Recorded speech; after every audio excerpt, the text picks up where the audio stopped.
मंत्र जाप मम दृढ़ विश्वासा, पंचम भजन शुद्ध वेद प्रकाशा, छठदम शील वृत्ति बहुकर्मा। भक्त जो होगा उसकी वृत्ति शील होगी।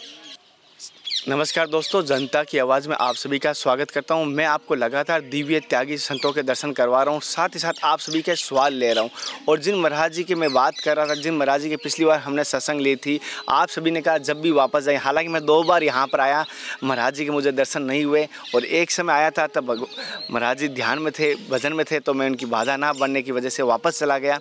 आज महाराज जी से मैंने निवेदन किया तो महाराज जी ने कहा ठीक है जो भी। तो पहले तो हम महाराज जी से आशीर्वाद लेते हैं, फिर आज की सत्संग शुरू करते हैं। पहले तो गुरु जी मेरी तरफ से और देखने वाले समस्त देशवासियों की तरफ से आपके चरणों में साक्षात दंडवत प्रणाम। गुरु जी, जैसे कि हम भक्ति की बात करते हैं, बहुत सारे कहते हैं माताएं कि भक्ति करना चाहते हैं, किस प्रकार करें। तो जैसे कि भक्ति कितने प्रकार की बताई गई है और कौन कौन सी भक्ति का कौन कौन सा महत्व है और सर्वश्रेष्ठ कौन सी भक्ति है? सर्वश्रेष्ठ भक्ति केवल एक भगवान का भजन है और गुरु कृपा है। गुरु कृपा से ही जीव भगवान को जानता है। जब तक गुरु कृपा को हम नहीं मानेंगे तो भगवान भी नहीं जानेंगे। भगवान एक अलौकिक लीला है, उसकी लीला को जानना और वर्णन करना बहुत कठिन है। तो इसलिए परमात्मा से जुड़ने के लिए पहले गुरु बनाए जाए। गुरु के चरणों में अति प्रेम होना चाहिए और उनसे बार बार यही विनती करनी चाहिए, एक परमात्मा से मेरा प्रेम हो। प्रेम ही भक्ति है। जब हम हर जड़ में, चेतन में, सब में ही परमात्मा का रूप देखेंगे तो यही भक्ति है। जीव को जीव से प्रेम करना भक्ति नहीं है। भक्ति तो केवल एक परमात्मा से प्रेम करना ही भक्ति है। संसार से अलग होना, संसार में रह के सबसे अलग होना और परमात्मा को ध्यान करना, यही दृढ़ भक्ति है। इसलिए परमात्मा का ही निरंतर चिंतन और भजन करना चाहिए। मंत्र जाप मम दृढ़ विश्वासा, पंचम भजन सुवेद प्रकाशा। जो गुरु मंत्र देता है उसका दृढ़ विश्वास करना चाहिए कि हमें परमात्मा की प्राप्ति इसी से होगी और इसी से हमारा कल्याण होगा। कभी गुरु के प्रति देश भाव नहीं सोचना और देखना चाहिए। गुरु को भी भगवान ही समझना चाहिए।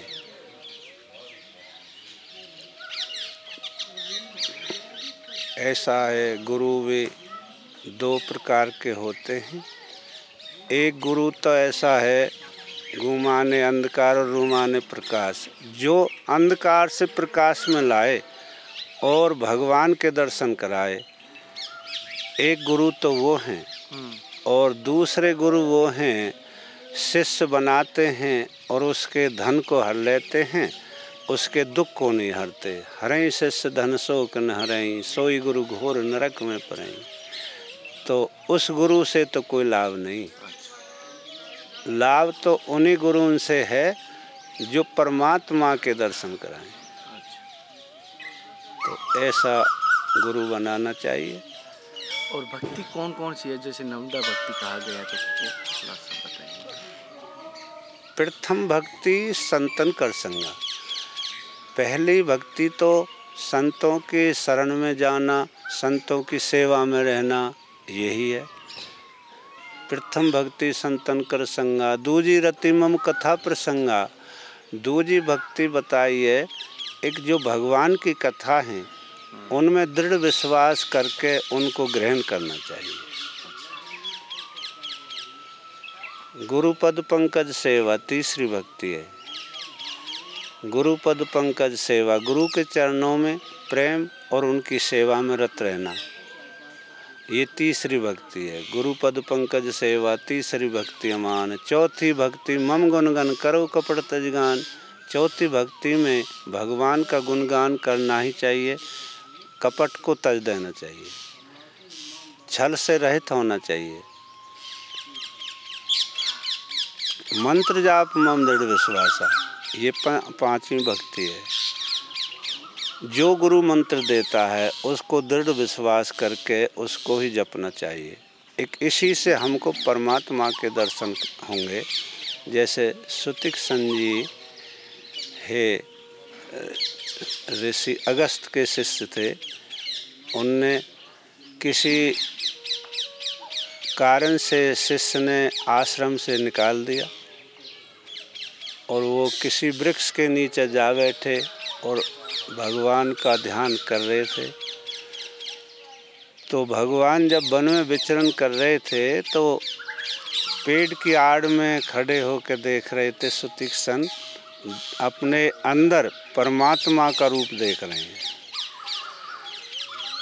तो आँख मीच रखी हैं। भगवान ने अपना जो वो रूप देख रहे थे अपने अंदर, तो वो रूप चतुर्भुजी कर दिया। तो सुतिक संत जी की एकदम नेत्र खुले, तो भगवान देखे तो सामने खड़े हैं। भक्ति तो ये होनी चाहिए। मंत्र जाप मम दृढ़ विश्वासा, पंचम भजन शुद्ध वेद प्रकाशा, छठदम शील वृत्ति बहुकर्मा। भक्त जो होगा उसकी वृत्ति शील होगी, वो कभी क्रोध न लाएगा, ना किसी में राग दोष देखेगा। छठदम शील वृत्ति बहुकर्मा, निरत निरंतर सज्जन धर्मा। उसके अंदर वो सज्जनता आ जाती है। निरंतर भगवान के चिंतन में जब रहता है तो उसे किसी से कोई मतलब नहीं रहता है। संसार में रहते हुए वो संसार से अलग हो जाता है। सातवीं में भगवान कह रहे हैं शिवरी, सातम सममो में हूँ जग देखा और मोह से अधिक संत कर लेखा। भगवान ने अपने से भी बड़े संत बताए हैं। क्यों? संत ही भगवान को भक्त को जनाते हैं। जब भक्त संत को गुरु बना लेता है तो संत में वो खूबी होती है भगवान की कृपा से कि वो भक्त को भी भगवान से जोड़ देते हैं। अष्टम था लाभ संतोष, आठवीं भक्ति में कहा है भगवान जो दे दे समय पर उसी में संतुष्ट रहना चाहिए। इच्छाओं को निवारण कर देना चाहिए। हाँ, इच्छा नहीं रखनी चाहिए कोई। ठीक है, परमात्मा ने जो दिया वो ही स्वीकार है। अष्टम यथा लाभ संतोषा, सपने नहीं देखें पर दोषा। दूसरे के दोष हम जब तक देखेंगे जब तक हमारे अंदर दोष रहेंगे। जब हमारे अंदर दोष नहीं रहेंगे तो हमें किसी में दोष दिखेगा ना। नामी भक्ति में नामी निरंतर सब क्षण हीला और मम भरोस हर ये हर्ष न देना। नामी निरंतर चिंतन करना चाहिए। फिर भी ये हर्ष नहीं होना चाहिए एक मैं भगवान का भक्त हूँ, मैं तो उनका सेवक हूँ, दास हूँ, ऐसा भाव होना चाहिए। फिर इनका तोड़ सबका दिया है कि ना में ते जिनके एक होई, नार पुरुष सचराचर कोई। चराचर जितना भी जगत में जीव है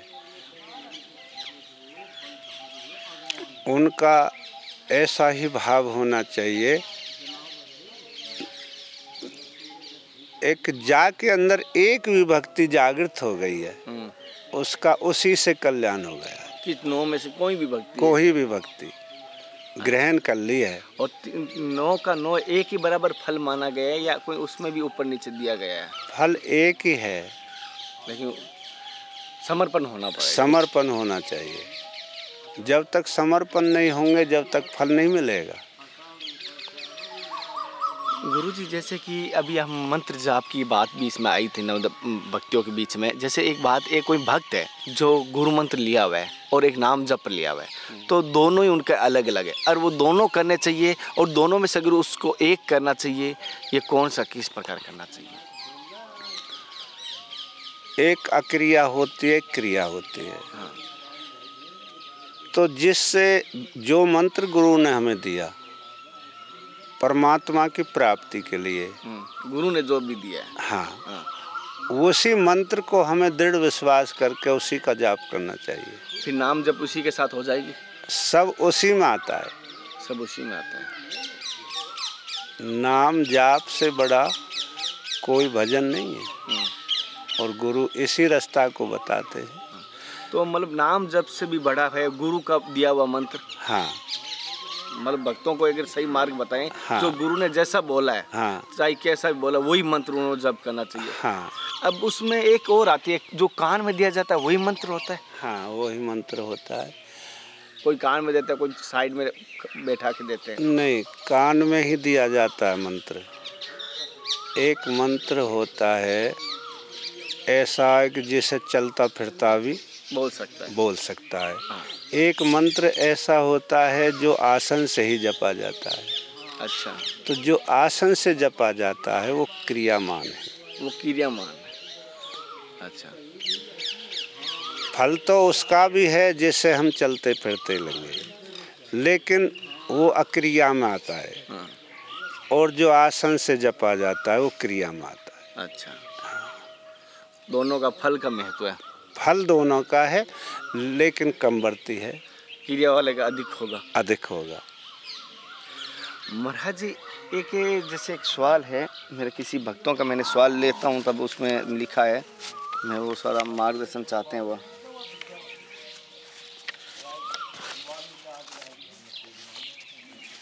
जैसे हृदय में शुद्धिकरण नहीं है, यानी द्वेष है, मतलब पूरा पाप से भरा हुआ है, तो क्या उसे गुरु दीक्षा मिल जाएगी, या पहले उसे शुद्धिकरण करने के लिए कौन सा मार्ग करना पड़ेगा? जो गुरु त्रिकालदर्शी होगा वो जब तक उसे मंत्र नहीं देगा, जब तक उसके अंदर विकार खत्म नहीं होंगे। पहले अंदर के विकार ही खत्म करने पड़ेंगे। जैसे शरीर में दम्भ, कपट, ईर्ष्या, काम है, क्रोध है, मद है, लोभ है, मोह है, इनकी निवृत्ति करनी पड़ेगी। तब गुरु उसको मंत्र देंगे तो उससे परमात्मा से जुड़ने में फिर कोई कष्ट नहीं आएगा। गुरुजी, जैसे कि बहुत जगह मैंने एक बात देखा है, भक्तों में एक होती है कि हम सिद्धि करना चाहते हैं, साधना करना चाहते हैं। क्या सिद्धि करने से जीवन का फायदा है, भगवान की प्राप्ति हो सकती है, या अपनी मनोकामना ही पूर्ण होगी ओनली? अपने करने से परमात्मा की सिद्धि प्राप्त नहीं कर सके, गुरु कृपा के बगैर। गुरु कृपा के बगैर सिद्धि प्राप्त नहीं कर सके। पहली बात तो ये आ गई। पहली बात तो ये है। दूसरे, परमात्मा की प्राप्ति के लिए जो सिद्धि करी जाए श्रेष्ठ तो वो है, और जो धन के लिए करी जाए है, ये शक्ति के लिए की जाए, ये शक्ति के लिए की जाए, उससे जीव वो शक्ति प्राप्त तो कर सकता है, लेकिन परमात्मा की प्राप्ति नहीं हो कर सकता। तो मतलब सबसे बड़ी अगर माने सिद्धि परमात्मा को पाने की सिद्धि, और परमात्मा को पाने की सिद्धि नाम जप, जैसे आपने अभी बताया, सबसे बड़ी। हाँ, परमात्मा पाने के लिए तो गुरु मंत्र ही है। गुरु मंत्र है। हाँ।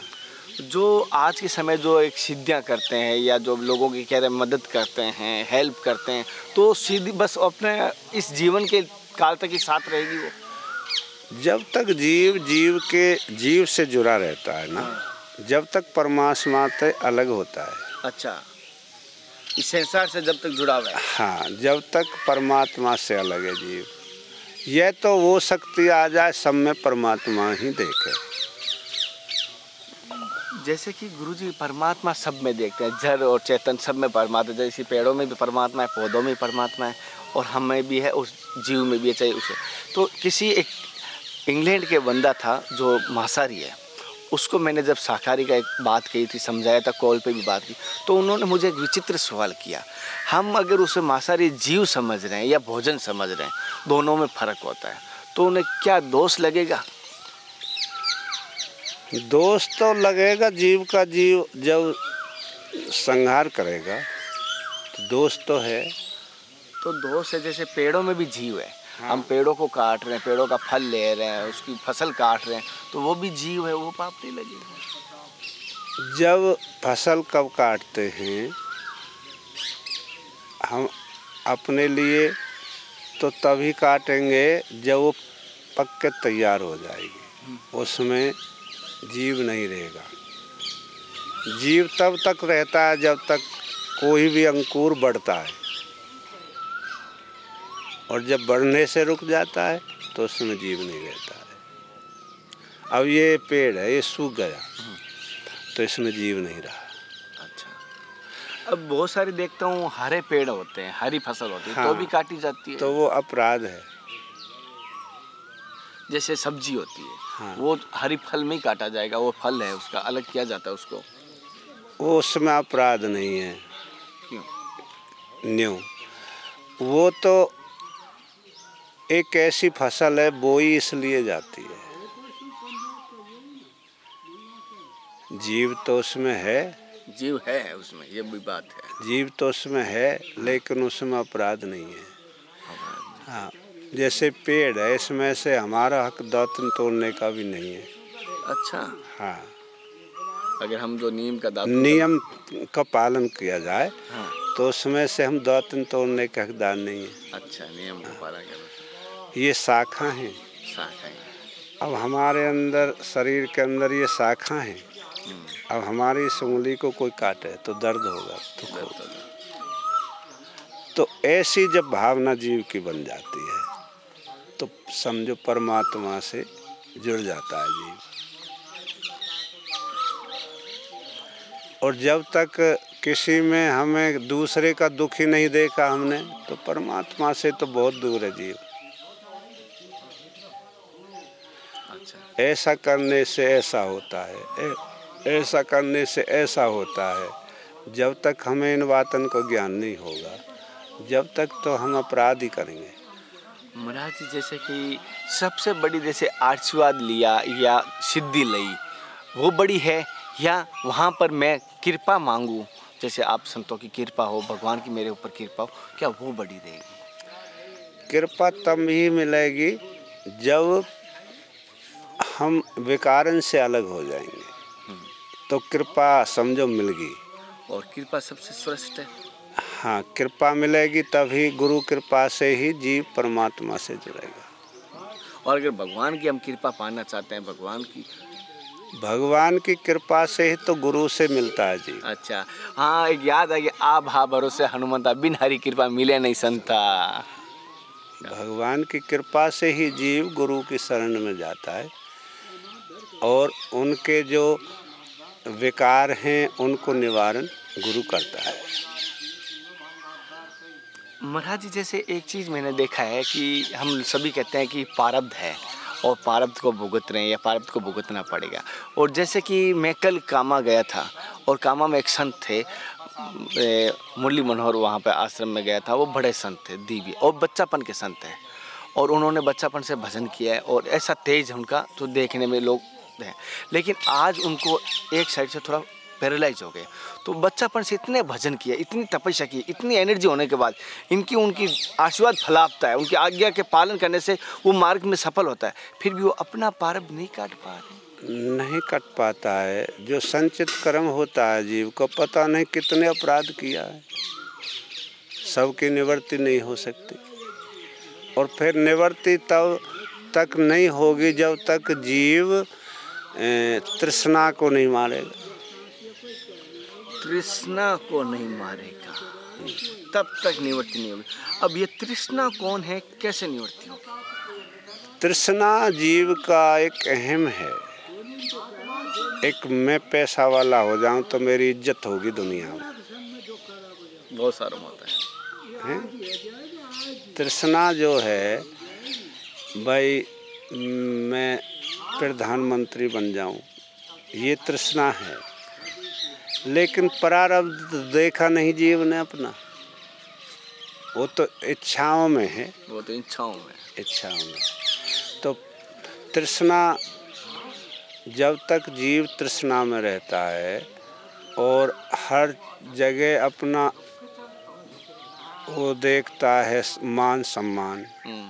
तो जब तक जीव परमात्मा से नहीं जुड़ता है, प्रारब्ध बढ़ता रहता है, वो घटता नहीं, अच्छा हो या बुरा हो।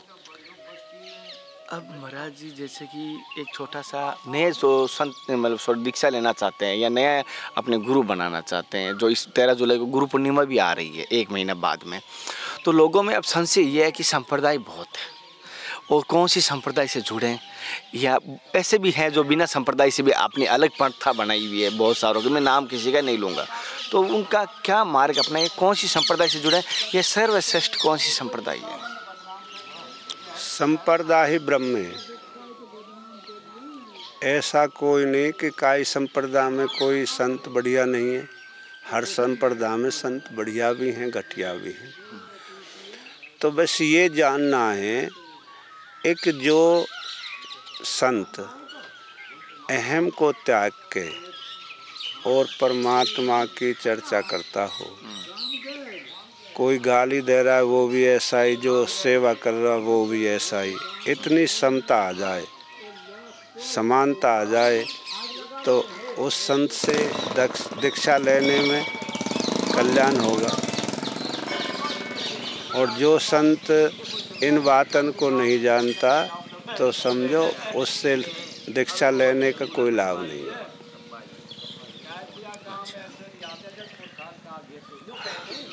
कोई भी संप्रदाय जुड़ो, लेकिन संतों को, गुरुओं को महत्व है। बस गुरु का कोई महत्व नहीं है, बस वो एक मार्ग है। मार्ग है। संप्रदाय तो ऐसी हैं, राधे राधे राधे राधे राधे राधे दो। हर संप्रदाय में अच्छे संत भी हैं और घटिया संत भी हैं, असंत भी हैं। तो असंतन की जो मैंने अभी बताई, संत असंतन की अस करनी जिम कुठार चंदन आचरणी। जो संत हैं उनकी महिमा दिए चंदन की, और जो असंत हैं उनकी महिमा दिए कुठारी की। कुठारी चंदन के पेड़ को काटती है, तो चंदन तो उसे भी खुशबू देता है, कुठारी ये भी, काटने वाली ये भी अपनी खुशबू देता है। और जब कुठारी भांटी हो जाती है, तो उसमें अग्नि में तपाई जाती है वो, और फिर उस पर घन की चोट पड़ती है। असंत की तो ये दशा होती है। और संत जो चंदन की महिमा दी है संत की, वो इतना सा टुकड़ा भी चंदन का आदरणीय होगा। तो जो संत है वो तो आदरणीय होते हैं, और जो असंत हैं वो उनका कहीं आदर नहीं होता है। तो जो संत हैं उन्हीं से दीक्षा लेनी चाहिए, वो ही परमात्मा की प्राप्ति करते हैं और कराते हैं। तो महाराज जी जैसे कि पहली बात तो दीक्षा लेनी चाहिए। बहुत सारे कहते हैं गुरु बनाना चाहता हूँ, मैं उनको एक छोटा सा तर्क की बात कहता हूँ, गलत है सही है मुझे पता नहीं, मैं आपसे मार्गदर्शन लेना था। जैसे कोई कहता है गुरु बनाना था, मैंने कहा गुरु तो पहले से बने हुए हैं, किसी शिष्य के गुरु तो बने हुए हैं। अब आप शिष्य नहीं बने, तो आप सबसे पहले शिष्य की अपनी पात्रता लाइए, या आप पहले समर्पण होइए, फिर आप किसी की जाके दीक्षा लीजिए। गुरु बनाने की ना सोचिए, शिष्य बनने की सोचिए। क्या मैं गलत तो नहीं कह रहा हूँ? सही है, शिष्य के भी कुछ नियम होते हैं। हाँ, वही उनको पता नहीं है। शिष्य को गुरु के समर्पण कर देना चाहिए। जैसे गोपीन के लिए कहा उद्धव जी ने मन के विषय में, तो गोपी ने उद्धव जी से साफ कहा कि उद्धव जी, मन 10-20 तो है नहीं, मन तो एक है, वो हमारा कन्हैया जी के साथ, वो तो हम कन्हैया जी को दे चुके हैं। तो हम अपने सब को सर्वस्व को गुरु के अर्पण कर चुके हैं। गुरु जो कहेंगे, जो शिक्षा देंगे, हम उस पर चलेंगे। तो शिष्य का तो अपना आप ही कल्याण हो जाए, गुरु शिक्षा से, गुरु सेवा से। गुरु के अर्पण जब सब कुछ कर दिया, तो हमारा तो कुछ रहे ही ना, वो तो गुरु का हो गया। तो गुरु जैसे चलाएंगे वो चलेंगे, कल्याण का मार्ग ये है। जैसे कि महाराज जी ने हमें सत्संग के माध्यम से हमें पूरा बताया, गुरु का महत्व बताया, शिष्य के महत्व बताया, और सबसे बड़ी बात है भक्ति के मार्ग के बारे में बताया। विशेष तौर पे जो सवाल थे, और जैसे कि महाराज जी ने एक छोटी सी आपसे निवेदन कर रहा हूँ कि कोई भी जप करे, सिद्धि के बारे में मैंने सवाल किया था, ज़्यादातर मैं सवाल नहीं ले पाया, समय भी सीमित होता है। तो आपको किस प्रकार लगी मुझे ज़रूर बताना। फिर मिलते हैं अगली बार, तब तक जय हिंद, वंदे मातरम, हर हर महादेव, जय श्री कृष्णा, जय श्री राधे। हे नाथ, हे मेरे नाथ, मैं आपको भूलूँ नहीं। जय गुरुदेव की जय, बाबा जी की जय, महाराज जी की।